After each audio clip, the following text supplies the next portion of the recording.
Genesis, Behind the Story.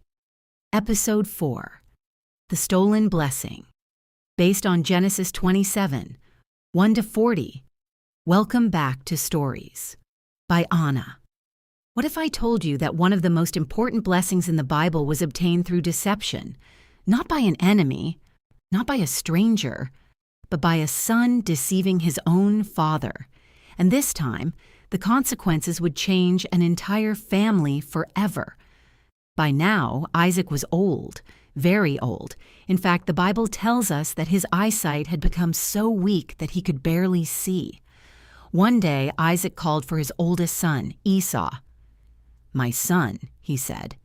"Here I am," Esau replied.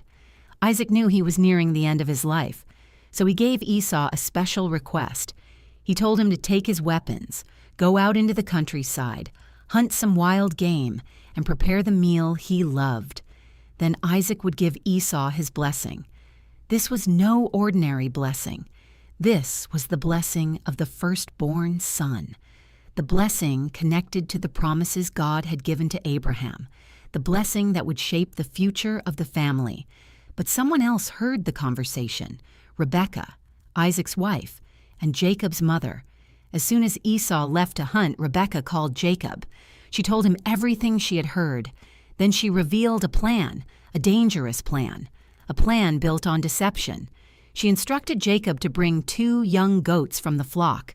She would prepare them in a way that tasted like the meal Isaac loved.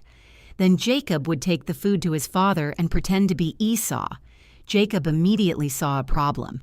Esau was a hairy man. Jacob was not. "What if father touches me?" Jacob asked. "He'll know I'm deceiving him." But Rebekah was determined. She took Esau's clothing and dressed Jacob in them. Then she covered Jacob's hands and neck with the skins of the young goats. Suddenly, Jacob looked and felt more like Esau. The trap was set. Carrying the food, Jacob entered his father's tent. "My father," he said. Isaac immediately sensed something was strange. "Who are you, my son?" he asked. Jacob answered, "I am Esau, your firstborn." Imagine that moment. A son standing before his father, pretending to be someone else. Isaac was suspicious. The voice sounded like Jacob, but the food had arrived quickly. Too quickly. When Isaac asked how he found the game so fast, Jacob replied, "The Lord your God gave me success."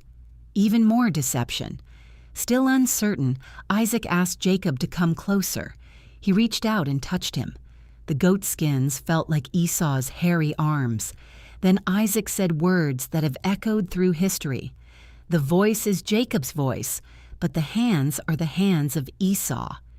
At last, Isaac was convinced, and he pronounced the blessing, a blessing of prosperity, a blessing of authority, a blessing that could never be taken back. Moments later, Esau returned from hunting. He prepared the meal and brought it to his father. But as Isaac listened, confusion turned to shock. Then shock turned to horror. The Bible tells us that Isaac trembled violently. The truth had been revealed. Jacob had received the blessing. Esau cried out with a loud and bitter cry, "Bless me too, my father."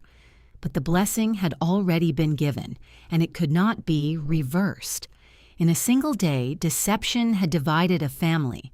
A father was heartbroken, a brother was furious, and Jacob's life would never be the same again, because Esau was so angry that he began planning revenge, and very soon Jacob would be forced to run for his life. We'll discover what happened in episode 5. Jacob runs away. If you enjoyed this story, please remember to like, share, and subscribe to Stories by Anna. And here's a question for you. Do you think a good outcome can ever come from doing the wrong thing? Let me know in the comments below. God bless, and I'll see you in the next story.